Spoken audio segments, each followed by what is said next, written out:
呢個經文呢提到耶穌去到一個客西馬尼園嘅地方，佢好懇切嘅祈禱，佢好想呢個苦杯離開佢。我諗今日呢都有一個姊妹啦，喺嚟自聖十架堂嘅一位基督徒姊妹呢，佢願意同你分享佢點樣喺人生當中啦，可能都遇着好多嘅苦杯，但係上帝點樣一一嘅讓佢經歷同埋成長呢？咁我呢請莫雅彤姊妹同我分享，俾啲掌聲，俾啲鼓勵佢。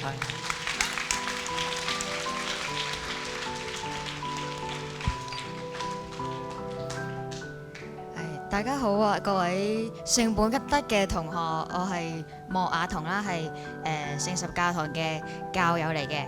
咁我哋頭先喺剛才嗰段嗰3段經文啦，就係講到耶穌喺客西馬尼園嘅一幕啦。咁其實喺聖經入邊，我哋好多時見到有一啲嘅章節都係記載咗耶穌佢做一啲好偉大嘅事蹟啊，去幫人啊，去趕鬼啊、醫治啊，做一啲神蹟奇事，好似好犀利喎，即係好超乎常人咁樣喎。咁但係啱啱我哋睇到嗰一幕啦，就見到喺客西馬尼園嘅耶穌啦，當佢面對住面前有呢個痛苦壓力嘅時候呢，佢嘅情緒係好波動啦，好不安喎。裏面講到話咧，佢極其憂傷咧，絕望到好似想死嘅，即係幾乎要死咁樣喎。咁喺呢種情況咧，佢呢種境況裏邊咧，佢就選擇咗去禱告啦，同佢嘅天父講。咁見到咧，其實佢只係靜止喺度禱告啦，但係佢所承受嘅壓力咧係有幾大咧？係可以喺佢嘅汗水嗰度見到啦。佢流汗流到好似流血咁樣啦，一大滴一大滴咁樣滴落地下喎。咁就我覺得喺呢一幕裏面咧，係真係好體現到即係人性嘅脆弱喺耶穌身上面出現啦。就唔係再之前嗰種呼風喚雨嘅耶穌啦。咁真係一個好真真實實一個人嘅表現咧，喺耶穌上面咧見到喎。咁其實大家讀宗教堂都會知啦，其實耶穌係神嘅兒子嚟噶嘛。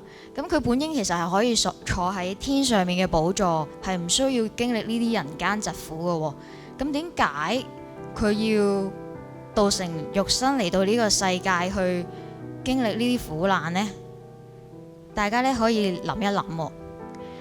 咁另外咧，我都想問下你哋咧，有冇經歷過呢一啲好無助、好失落，好似喺低谷裡面嘅情況？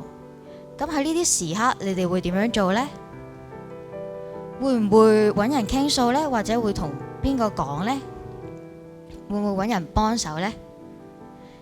咁跟住我落嚟呢，我就會分享下自己嘅故事啦。咁你哋都可以一度聽嘅時候呢，去諗一諗頭先呢問你哋嘅問題嘅。咁我中學會考嘅時候啦，就5分啦。咁我就冇打算要讀大學啦，跟住我就係咯，亦都所以就冇去讀中六七，就直接去 Ivy 嗰度讀設計啦。咁我本身就係好中意畫畫嘅，咁但係因為我就諗到香港畫畫唔知有咩出路啦，即係嗰陣未係話好興，依家有咁多嗰啲插畫師嗰啲嘅。咁樣呢，咁我就去讀視覺傳達啦，即係平面設計啦。咁嗰個學習過程呢，就係開心好多啦，因為即係唔再係好似之前嗰啲學校嗰陣，好多時候係課本啊、文字啊、考試啊係比較沉悶同死板嘅。咁好多時候呢，我哋就係喺 Ivy 係即係 HKDI 啦。讀設計嘅話係讀HKDI， 咁咧就係唔使考試嘅，咁就係可能我哋自己真係親手去做一件作品出嚟啦，跟住之後俾老師評分，咁就真係開正我嗰飯啦。咁我就好中意做呢啲嘢啦，咁我就好投入咧，同埋認真去做啦，而且嗰個成品咧亦都唔錯，即係自己好滿意啦。跟住老師嘅評分亦都唔差，咁所以喺呢個學習嘅過程當中呢，就增添咗好多滿足感啦，同埋自信心嘅。同時呢，亦都係對學習呢嘅興趣呢，同埋嗰個求知欲大好多咯。所以我覺得呢，讀唔讀書呢，都唔係話太大問題啦。即係最重要係要揾到自己嘅優勢啦，同埋強項啦，或者係喺自己嘅興趣嗰度去即係累積同埋投放心機。咁係啦，咁我覺得如果有啲同學呢，你哋仲未係好知道，即係話我冇一個好特別大嘅一方面係有揾到自己嘅強項喎，咁我覺得都唔太緊要嘅，因為你哋嘅優勢就係年輕，咁你哋仲有好多時間呢，係可以去多啲嘗試啦，即係作多方面嘅嘗試咧，去揾一個立定一個目標咧，去即係真係揾到自己興趣去再去累積咯，慢慢。咁講到啦，我讀完呢個高級文憑之後啦，就第一份工出嚟就去一間初創嘅物流公司嗰度做平面設計。咁佢哋嘅設計咧就係比較簡單基本嘅，即係都係內部嘅設計啦。咁但係因為佢哋係呢間公司係冇設計部門啦，亦都冇乜同事係識得設計嘅。咁我喺學校學到嘅知識技能咧，根本都係足夠應付有餘。咁變咗我就覺得喺嗰度係學唔到嘢啦。咁我就做咗1年度啦，累積咗經驗。咁經一個舊同事介紹咧，就去到另一間設計公司裏邊做平面設計啦。咁嗰間公司咧，主要係接一啲商業嘅設計嘅。咁對於設計有一定嘅水準同埋要求啦，裏邊亦都有好多豐富經驗嘅設計師啦。咁我初入到去咧，就都好興奮啦，好開心啦。咁我可以藉呢個機會去提升自己嘛，去學嘢嘛。咁我就好努力嘅，好俾心機去學啦，即係邊做邊學咁樣啦。咁咧即係譬如嗰啲上司啊、同事有時會教我，或者有啲重點啊、程序啊，咁我都會抄晒筆記啊、記低晒咁樣，好用心去做嘅。即係好希望咧可以做好每一個交喺我手上面嘅設計項目啦。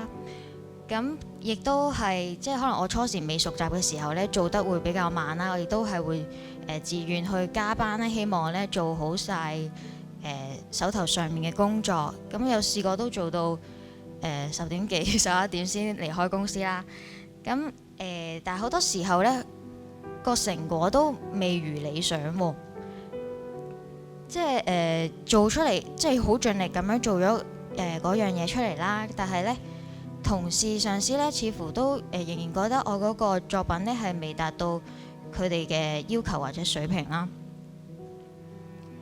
咁開始慢慢咧有好多嘅批評啦。咁我對於呢樣嘢就覺得好無力啦，因為我已經係付出咗100% 或者係150% 嘅努力咧，係想要去完成或者做好嗰件嘅設計㗎嘛。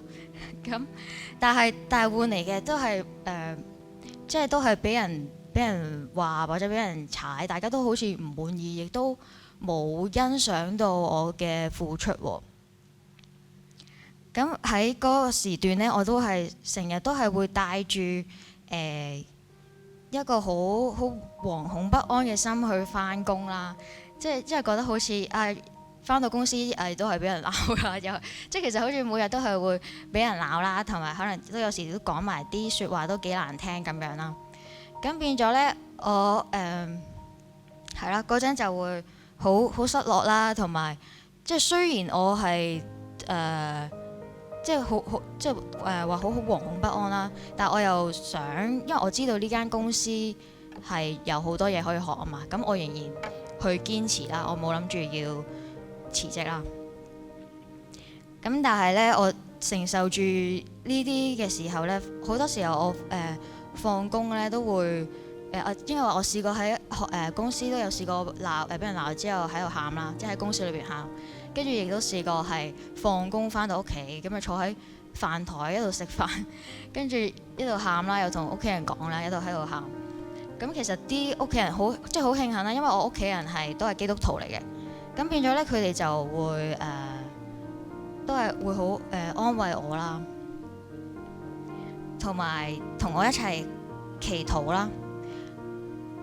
咁其實佢哋都有建議我，即係不如辭職啦。即係其實我啲屋企人都建議我辭職嘅。只不過我自己就覺得，即係我喺呢間公司仲有好多嘢可以俾我學啦，同埋好似咧做滿1年，即係寫落 CV 咧會好睇啲咁樣。咁樣咁跟住之後咧不過我去到即係我都係繼續去堅持啦，到做夠1年，即係我真係都做夠1年呢，我先即係辭咗職啦。咁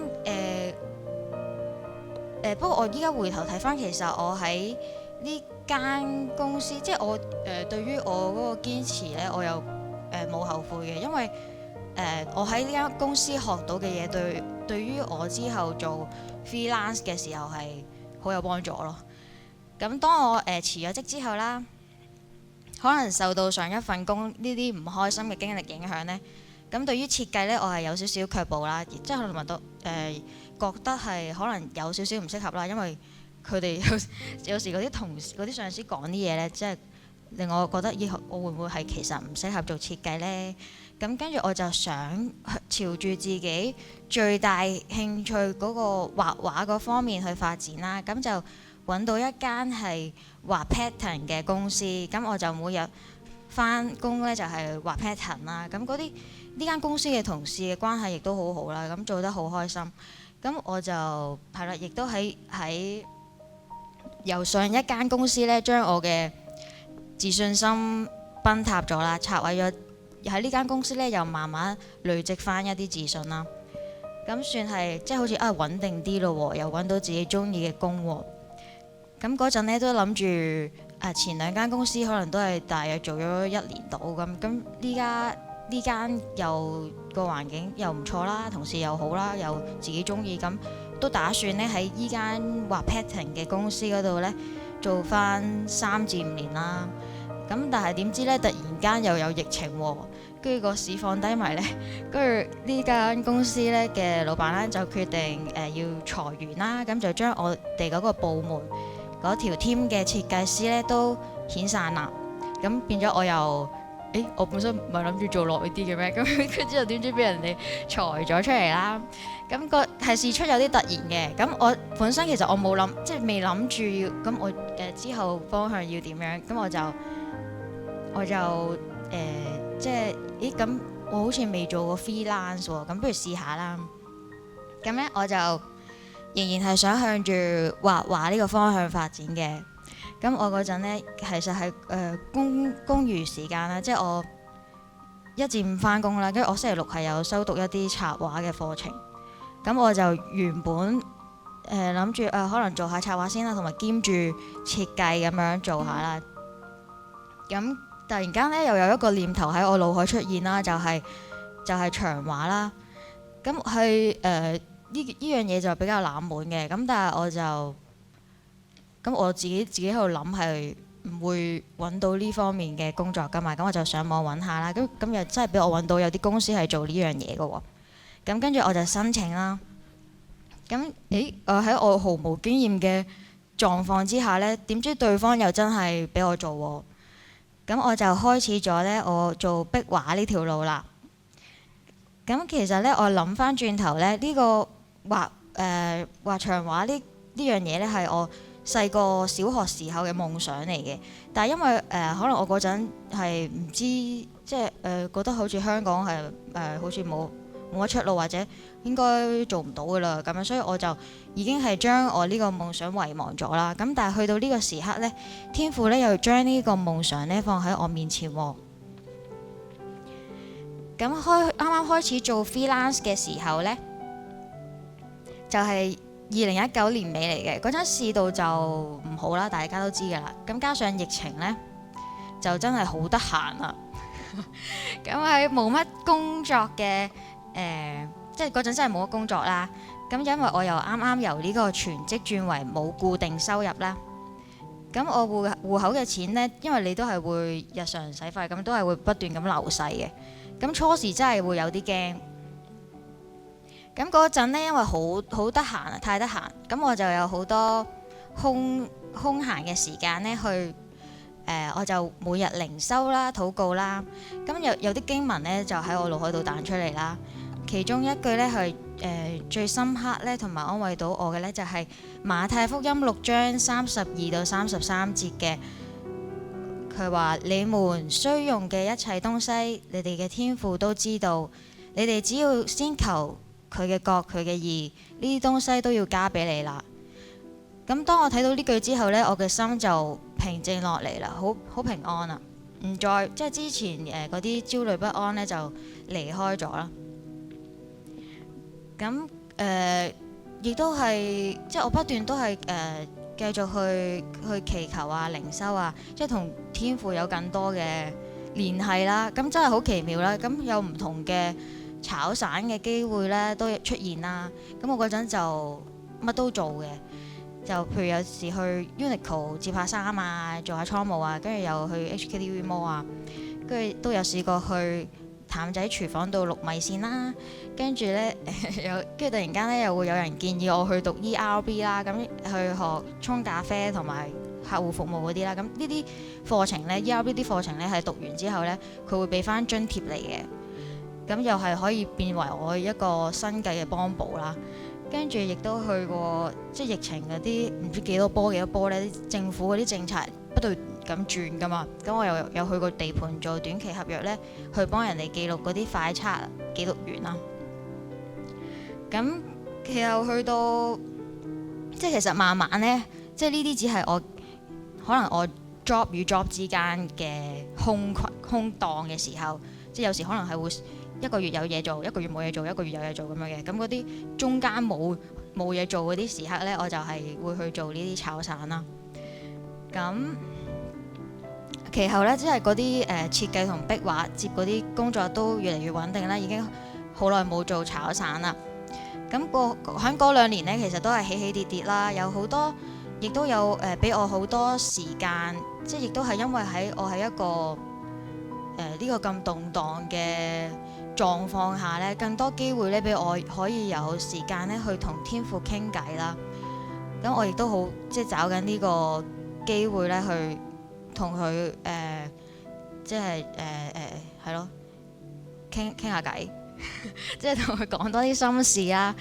咁我有試過啦，其實當中我有試過呢，戶口呢得翻即係2-3千蚊嘅，咁我都未驚過啦，因為我知道我係跟邊個揾食噶嘛，即係我最大嘅判頭呢，就係上帝啦。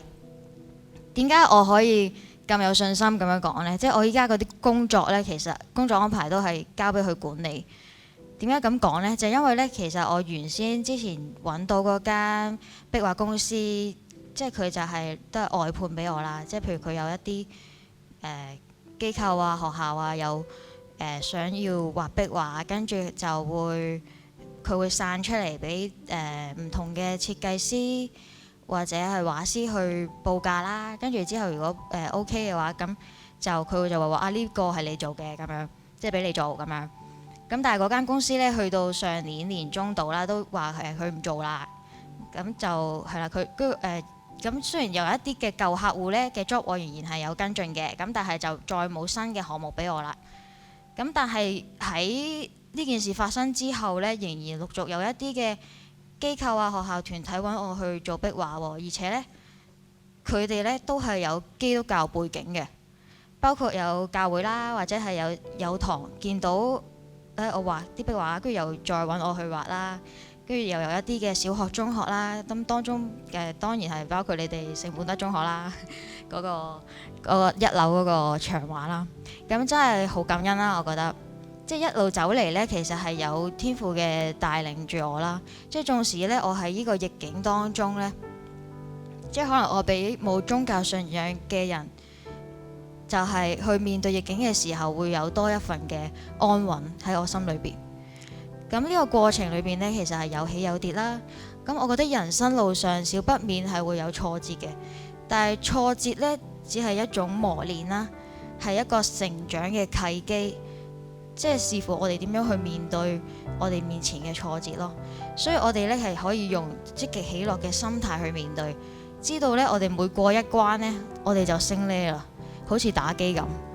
同埋咧效法耶穌咧喺客西馬尼園嘅做法啦，即係當我哋面對困境嘅時候咧，我哋可以向天父禱告。即使你哋可能同學仔，你哋可能有啲係未信主嘅，即係或者冇信仰嘅，但係都唔緊要嘅，你都可以嘗試去禱告嘅，因為咧天父係好樂意咧去聽你傾訴嘅。因為佢好認識同了解我哋每一個人啦，因為係佢創造你出嚟噶嘛。所以咧，我哋嘅經歷咧，其實佢都經歷過啦。即係你唔好以為佢唔明白啦，因為佢，所以頭先先前講嗰條問題，點解即係佢係一個天上嘅神子嚟㗎嘛？點解佢要落到嚟呢？就係因為為咗佢道成肉身嚟到呢個世間，佢係想要體恤我哋嘅感受，體恤我哋嘅處境，因為佢愛我哋緣故，佢係我哋嘅天上嘅爸爸。所以你哋咧，我好誠意建議咧，你哋如果即係可以試下咯，即係就算冇返教會嘅，都可以試下咧，得閒揾天父傾下偈啦，去祈禱啦，同佢講心事啦。其實無論即係唔一定係要唔開心嘅時候先揾天父嘅，你可以任何時候，即係可能你開心啦，或者唔開心咧，都可以同佢講嘅。佢係好中意咧，我哋揾佢傾偈嘅。咁我今日嘅分享到呢度，多謝大家。